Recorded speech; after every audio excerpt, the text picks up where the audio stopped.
Harry Potter और पारस पत्थर bye J.K. Rolling. अध्याय 3 गुमनाम चिट्ठियाँ।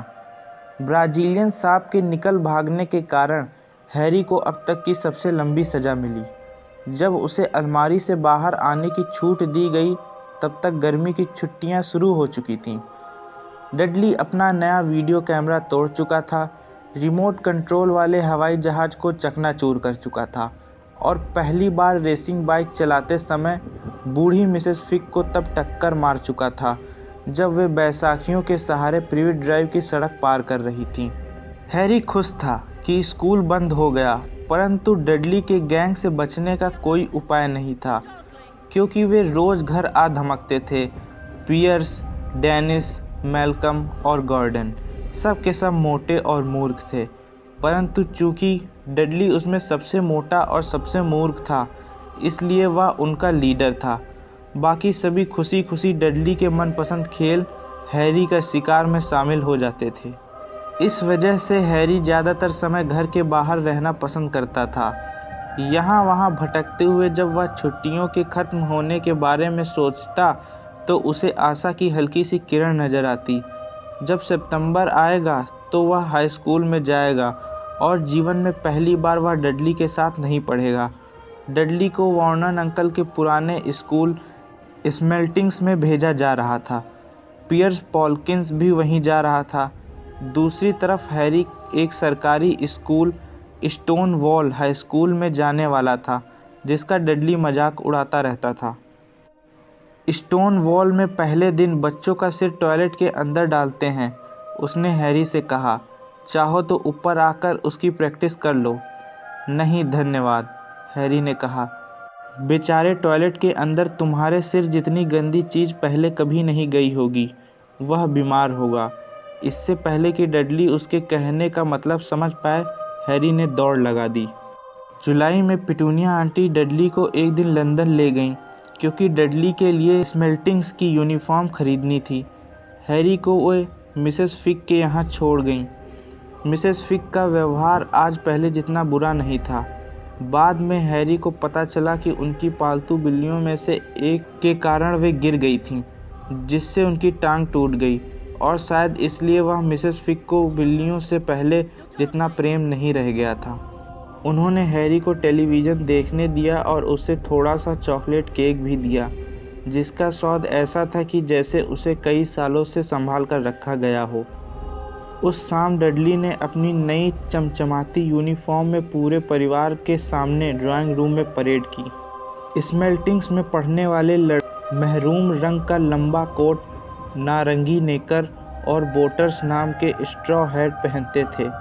वे गांठदार छड़ी भी रखते थे और टीचर्स की आंख बचाकर उससे एक दूसरे को मारते थे। ऐसा लगता था जैसे बाद के जीवन के लिए यह बहुत अच्छी ट्रेनिंग थी। जब वॉर्नन अंकल ने डडली को नई यूनिफॉर्म में देखा तो वे भरी आवाज़ में बोले कि यह उनके जीवन का सबसे गौरवशाली पल है। पिटूनिया आंटी की आंखों में खुशी के आंसू छलक आए और वे कहने लगी कि उन्हें यकीन ही नहीं हो रहा है कि यह उनका छोटा सा बेटू है जो इतना सुंदर और बड़ा दिख रहा था। हैरी की बोलने की हिम्मत नहीं हो रही थी। उसे लग रहा था जैसे हंसी रोकने की कोशिश में उसकी 2 पसलियां पहले ही टूट चुकी होंगी। अगली सुबह जब हैरी नाश्ता करने गया तो किचन में भयानक बदबू भरी थी। ऐसा लग रहा था जैसे बदबू सिंक में रखे लोहे के एक बड़े टब में से आ रही थी।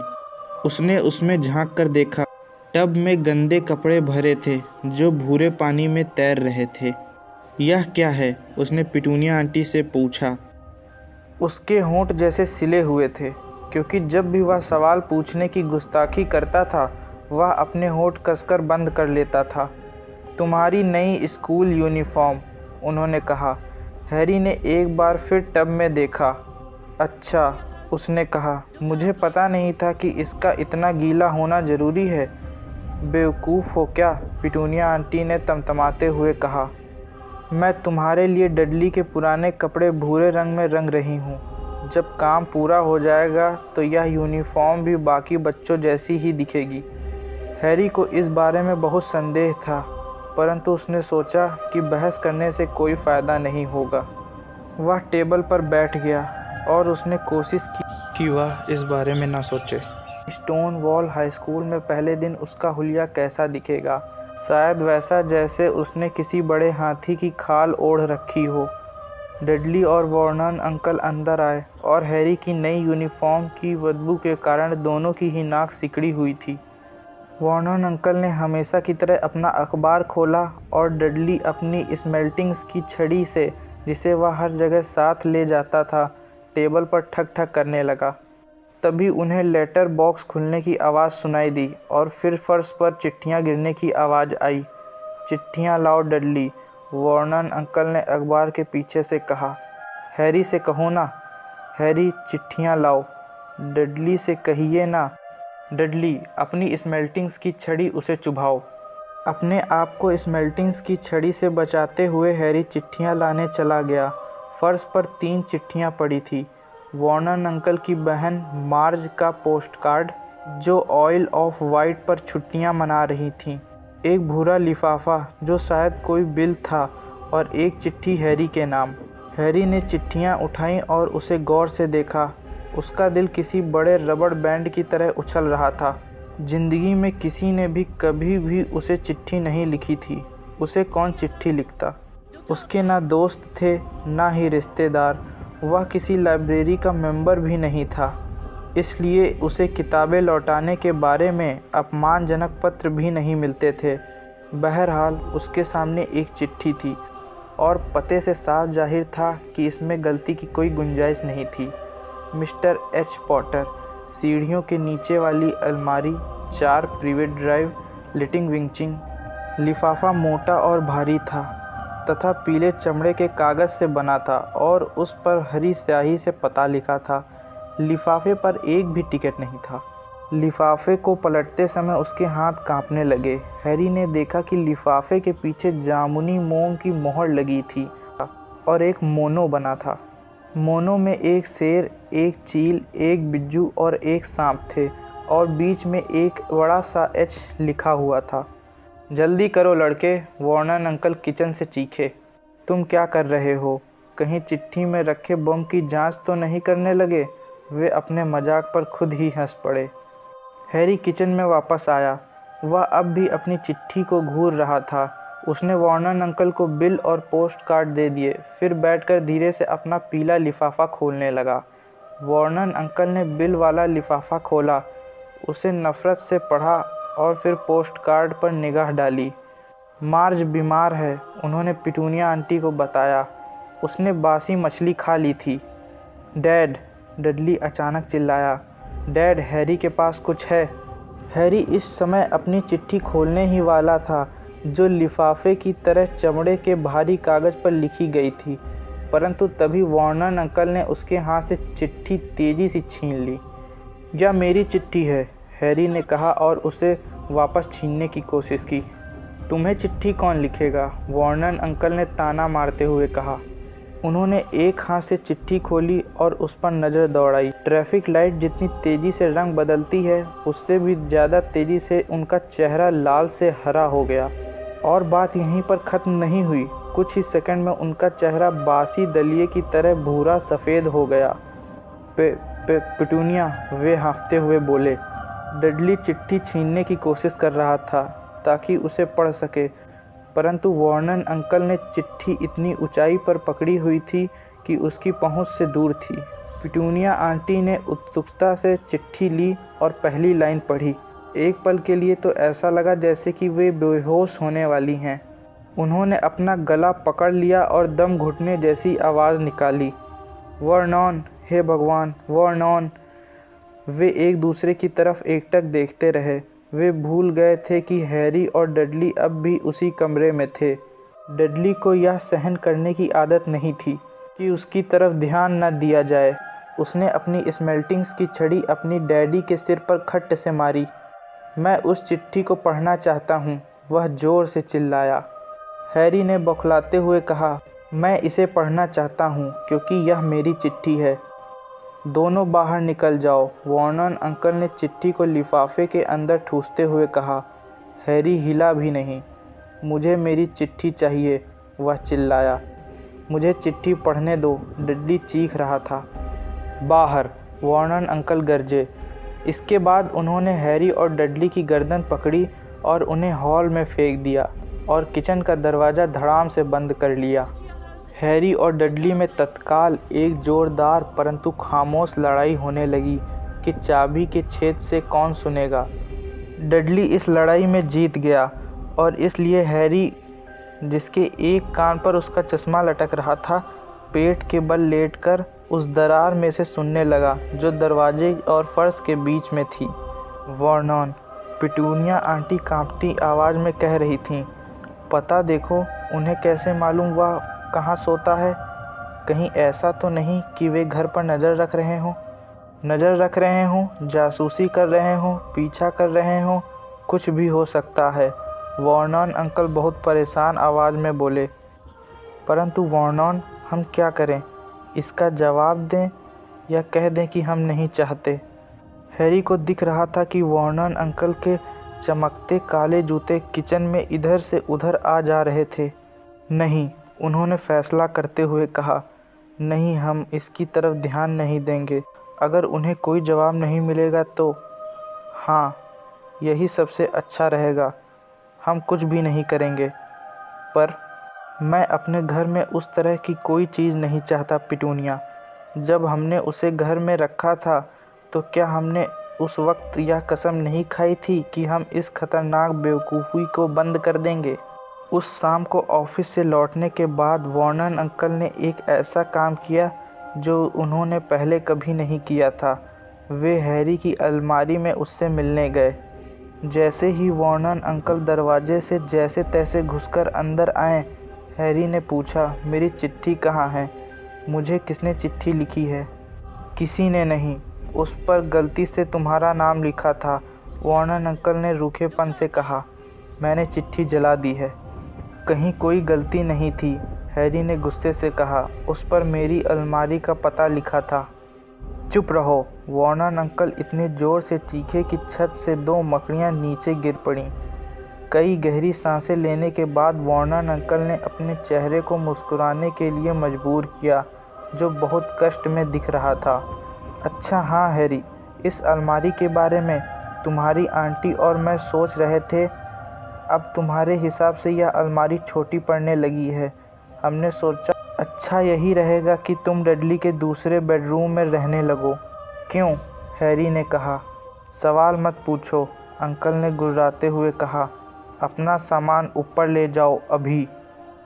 डर्सली परिवार के घर में 4 बेडरूम थे, एक वॉर्नन अंकल और पिटूनिया आंटी के लिए, दूसरा मेहमानों के लिए, आम तौर पर वॉर्नन अंकल की बहन मार्ज, तीसरा जिसमें डडली सोता था, और चौथा जहां डडली अपने खिलौने और वे सारी चीज़ें रखता था जो उसके पहले बेडरूम में नहीं समा पाती थीं। हैरी को अपना पूरा सामान अलमारी से इस कमरे तक ले जाने के लिए सिर्फ एक चक्कर लगाना पड़ा। वह बिस्तर पर बैठा और उसने अपने चारों तरफ ध्यान से देखा। यहाँ रखी लगभग हर चीज़ टूटी फूटी थी। 1 महीने पुराना वीडियो कैमरा उस छोटे और सही सलामत टैंक के ऊपर पड़ा था, जिसे एक बार डडली ने पड़ोसी के कुत्ते के ऊपर चढ़ा दिया था। कोने में डडली का पहला टेलीविज़न रखा था, जिसे उसने एक दिन लात मारकर तोड़ दिया था जब उसका मनपसंद सीरियल नहीं आया था। पंछी रखने का एक बड़ा सा पिंजरा भी था, जिसमें कभी एक तोता रहता था, जिसकी अदला बदली करके डडली ने स्कूल के एक दोस्त से असली एयर राइफ़ल ले ली थी। वह राइफ़ल शेल्फ के ऊपर रखी हुई थी और उसका कोना बुरी तरह पिचका हुआ था क्योंकि डडली उस पर बैठ गया था। बाकी की शेल्फों में किताबें रखी थीं। कमरे में बस किताबें ही ऐसी दिख रही थीं जैसे उन्हें कभी छुआ ही नहीं गया था। नीचे से डडली के अपनी माँ पर चिल्लाने की आवाज़ आ रही थी, मैं नहीं चाहता वह वहाँ रहे, मुझे वह कमरा चाहिए, उसे वहाँ से बाहर निकालो। हैरी ने आह भरी और बिस्तर पर लेट गया। कल तक यहाँ रहने के लिए वह सब कुछ दे सकता था, पर आज वह बिना चिट्ठी के इस कमरे में रहने के बजाय चिट्ठी के साथ उसी अलमारी में वापस जाने के लिए तैयार था। अगली सुबह नाश्ते की टेबल पर सब चुप थे। डडली सदमे में था। वह चीखा था, चिल्लाया था, अपने डैडी को अपनी स्मेल्टिंग्स की छड़ी से मारा था, बीमारी का नाटक किया था, अपनी माँ को लातें मारी थी, ग्रीन हाउस की छत से अपने कछुए को फेंका था और इस सब के बाद भी उसे अपना कमरा वापस नहीं मिला। हैरी गुजरे हुए कल की इस समय के बारे में सोच रहा था और दुखी हो रहा था कि काश उसने हॉल में ही अपनी चिट्ठी पढ़ ली होती। वॉर्नन अंकल और पिटूनिया आंटी एक दूसरे की तरफ रहस्यपूर्ण ढंग से देख रहे थे। वॉर्नन अंकल हैरी से अच्छा व्यवहार करने की कोशिश कर रहे थे और जब डाक आई तो उन्होंने डडली को डाक लेने भेजा। डडली पूरे हॉल में स्मेल्टिंग्स की छड़ी से हर चीज़ें ठोकता हुआ गया। फिर वह चिल्लाया, एक और चिट्ठी आ गई। मिस्टर एच पॉटर, सबसे छोटा बेडरूम, 4 प्रिवेट ड्राइव। दबी हुई चीख के साथ वॉर्नन अंकल कुर्सी से उछले और उन्होंने हॉल में दौड़ लगा दी। हैरी उनके ठीक पीछे दौड़ रहा था। डडली के हाथ से चिट्ठी छीनने के लिए वॉर्नन अंकल को उसे ज़मीन पर गिराना पड़ा। यह काम और भी ज़्यादा मुश्किल इसलिए हो गया क्योंकि हैरी ने पीछे से हाथ डालकर वॉर्नन अंकल की गर्दन पकड़ ली थी। 1 मिनट की उठापटक के बाद, जिसमें हर एक को स्मेल्टिंग्स की छड़ी कई बार पड़ी, वॉर्नन अंकल सीधे खड़े हुए। वे हाँफ रहे थे और हैरी की चिट्ठी उनके हाथ में थी। अपनी अलमारी में जाओ, मेरा मतलब है अपने बेडरूम में, वे हैरी से हाँफते हुए बोले। डडली तुम भी जाओ, दफ़ा हो जाओ। हैरी अपने नए कमरे में गोल गोल घूमता रहा। कोई जानता था कि वह अपनी अलमारी से निकलकर कहीं और सोने लगा था और यह भी जानता था कि उसे पहली चिट्ठी नहीं मिली थी। निश्चित रूप से इसका मतलब यह था कि वह दोबारा कोशिश करेगा और इस बार हैरी ऐसा इंतज़ाम कर लेगा ताकि वह उस तक चिट्ठी पहुंचने में सफल हो जाए। उसके दिमाग में एक योजना थी। अगली सुबह 6 बजे सुधरी हुई अलार्म घड़ी की घंटी बजी। हैरी ने लपक कर उसे बंद किया और चुपचाप कपड़े पहने। वह डर्सली परिवार को जगाना नहीं चाहता था, इसलिए बिना लाइट जलाए वह दबे पांव नीचे उतरा। वह प्रिवेट ड्राइव के कोने पर पोस्टमैन का इंतज़ार करने जा रहा था ताकि नंबर 4 की चिट्ठियां सबसे पहले उसी के हाथ लग जाएं। अंधेरे हॉल से बाहर दरवाजे की तरफ रेंगते हुए उसका दिल तेजी से धड़क रहा था। आह! हैरी हवा में उछल पड़ा। वह फर्श पर पड़ी किसी मोटी और गिलगिली चीज़ पर चढ़ गया था, किसी जिंदा चीज़ पर। ऊपर की मंजिल की बत्तियां खट से जली और हैरी यह देखकर आतंकित हो गया कि जिस गिलगिली चीज़ पर वह चढ़ा था वह उसके अंकल का चेहरा था। वॉर्नन अंकल स्लीपिंग बैग में सामने वाले दरवाजे से टिक कर सो रहे थे। यह बात तय थी कि वे पक्का इंतजाम कर लेना चाहते थे ताकि हैरी वो काम ना कर पाए जिसे करने की वह कोशिश कर रहा था। वे आधे घंटे तक हैरी को डांटते रहे और फिर उन्होंने उसे 1 कप चाय बनाकर लाने को कहा।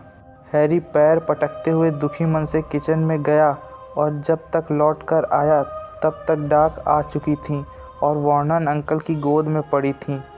हैरी को दिख रहा था कि 3 चिट्ठियों पर हरी स्याही से पता लिखा था। मैं चाहता हूँ, उसने कहना शुरू किया, परंतु वॉर्नन अंकल उसकी आंखों के सामने उसकी चिट्ठियाँ फाड़ रहे थे। वॉर्नन अंकल उस दिन ऑफिस नहीं गए, वे घर पर ही रहे और उन्होंने कील ठोककर लेटर बॉक्स को बंद कर दिया। देखो, मुंह में कीलें भरी होने के बावजूद वे पिटूनिया आंटी को समझा रहे थे, जब वे लोग चिट्ठियाँ नहीं पहुँचा पाएंगे तो हार मान लेंगे। वॉर्नन, मुझे नहीं लगता कि वे इतनी आसानी से हार मान लेंगे। अरे वे लोग तुम्हारी और मेरी तरह थोड़े ही सोचते हैं, उनके सोचने का ढंग बहुत अजीब होता है, वॉर्नन अंकल ने कहा। उन्होंने एक कील को फ्रूट केक के टुकड़े से ठोकने की कोशिश की जो पिटूनिया आंटी उनके खाने के लिए लाई थीं। शुक्रवार को हैरी के नाम की 12 चिट्ठियाँ आ गईं। जब चिट्ठियाँ लेटर बॉक्स में से अंदर नहीं घुस पाईं तो उन्हें दरवाजे के नीचे से सरकाकर अंदर डाला गया।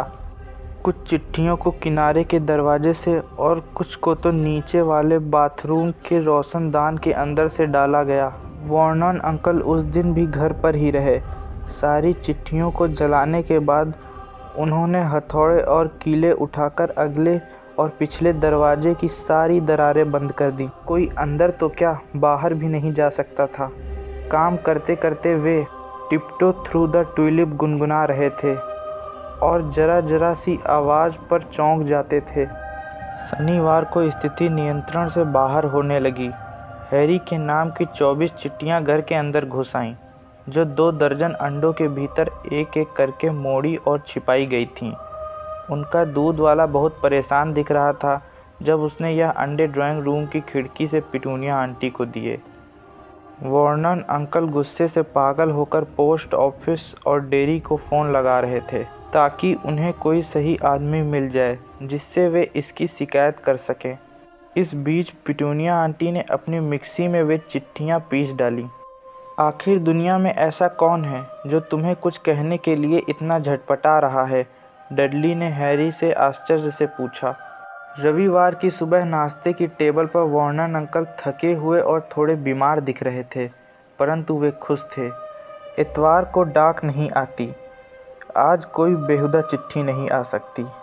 जब वे बोल रहे थे तभी किचन की चिमनी से कोई चीज़ सरसराती हुई नीचे आई और उनके सिर के पिछले हिस्से पर चटाक से पड़ी। अगले ही पल अंगीठियों से 30 या 40 चिट्ठियां गोलियों की तरह बरसने लगीं।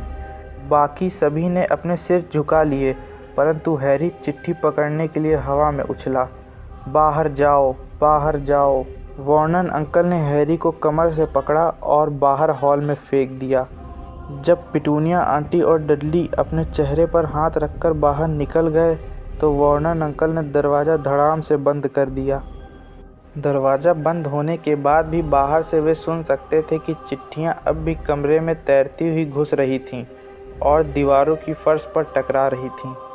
बहुत हो गया, वॉर्नन अंकल ने कहा। वे शांत लहजे में बोलने की कोशिश कर रहे थे, परंतु बोलते समय अपनी मूंछ के बाल लगातार उखाड़ते जा रहे थे। 5 मिनट में तुम सब चलने के लिए तैयार हो जाओ। हम लोग यहाँ से दूर जा रहे हैं। सिर्फ कुछ कपड़े पैक कर लो, कोई बहस नहीं। अपनी आधी मूंछ के बिना वे इतने खतरनाक दिख रहे थे कि उनसे बहस करने की किसी की हिम्मत नहीं हुई।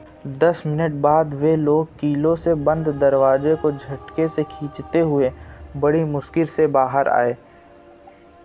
कार में बैठे और कार हाईवे पर हवा से बातें करने लगी।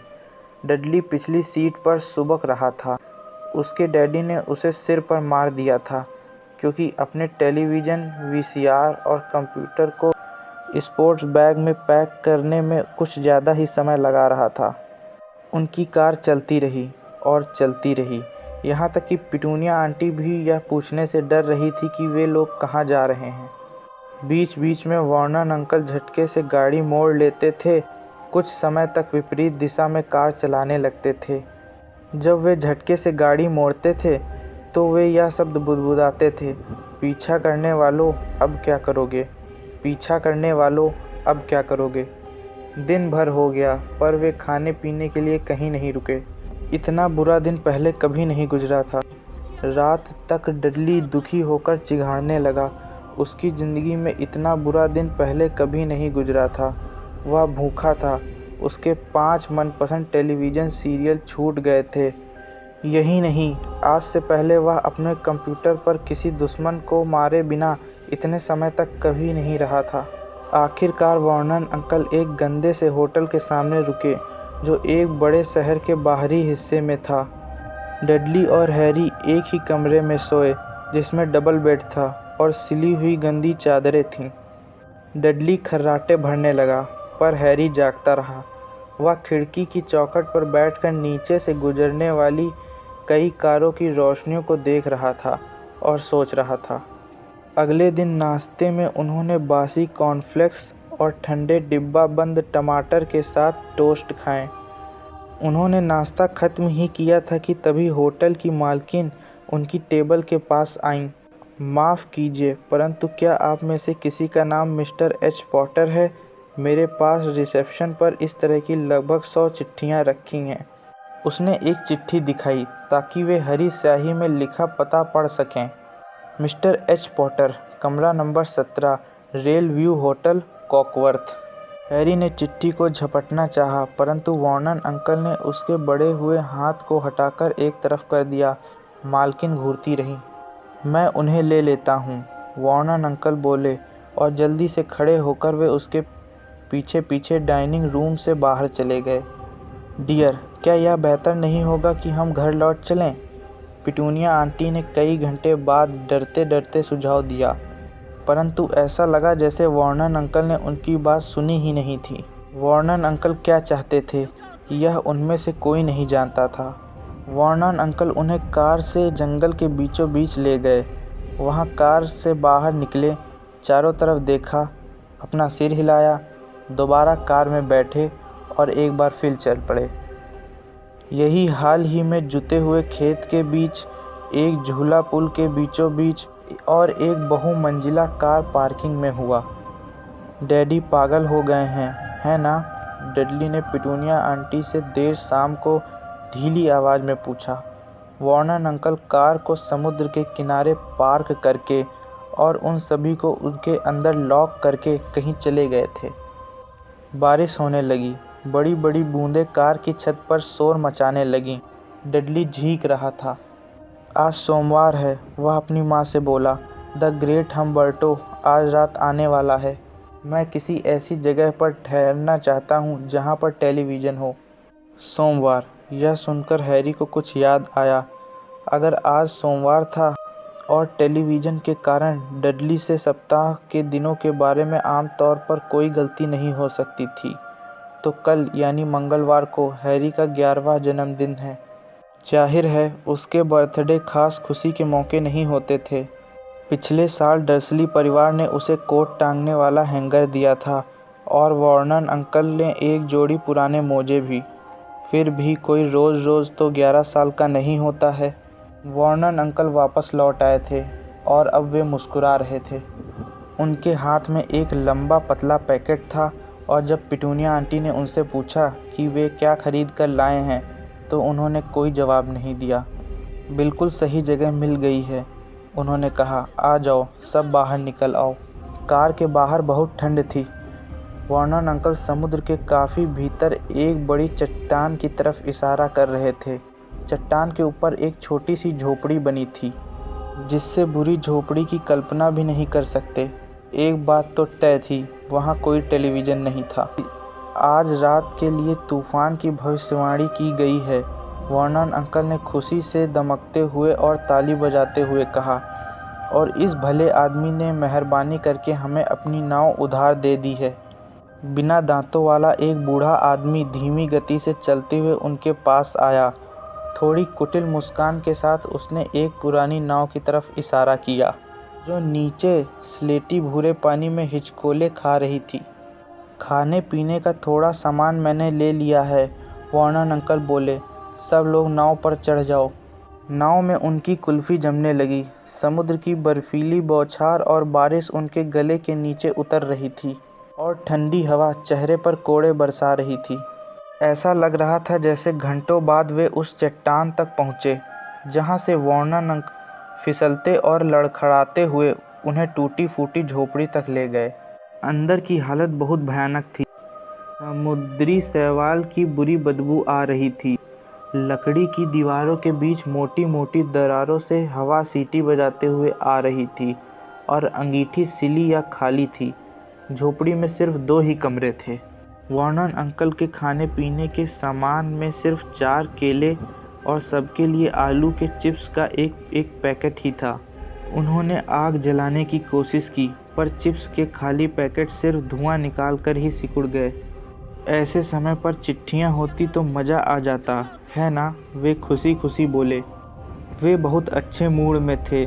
जाहिर था वे सोच रहे थे कि इस तूफ़ान में उन तक चिट्ठियाँ पहुँचाने कोई यहाँ तक नहीं आ सकता। हैरी मन ही मन इस बात से सहमत था, हालांकि इस विचार से उसे ज़रा भी खुशी नहीं हो रही थी। जब रात हुई तो भविष्यवाणी के अनुसार तूफ़ान उनके चारों तरफ गरजने लगा।